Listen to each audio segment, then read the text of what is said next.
منهم رشدا فدفعوا Meronga kano agasomesa ebintu ebibiri edda si bwe byali twasookedde abantu basomanga kimu era nga bakitwala nti omuntu asomye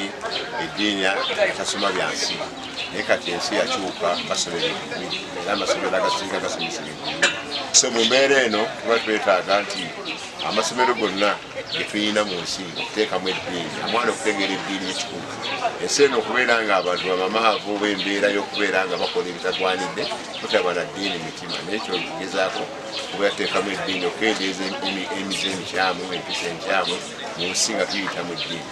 ekizibu kye tulina nti abantu batandika amasomero ne batagoberera bisaanyizo by'amasomero ge balina kutambula waliwo essomero eryali liguddeko mu mpigi muno omuzikyawo sayiryawo n'ensagaane natuuka nendaba waddiso naye ngaobuzi bwe buva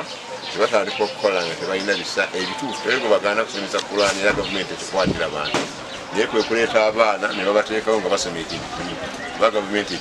ekivumenya beetaaga okusoma ebintu nga bisomerawa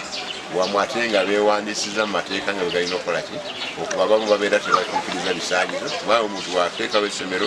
tenga abaweereza babakulembeza ba Uganda Supreme Council olina okujja ne tukuwa ebbaluwa ekukakasa nti essomero gundi lweri lisomesa eddiini kwasa abaana Qur'an y'ensonga lwaki olabanga abamu bafuna okutaataaganyizibwa afaanana bw'atyo asingako ku munne nti yoona aba afunye ebintu kumpi bisatu mu kimu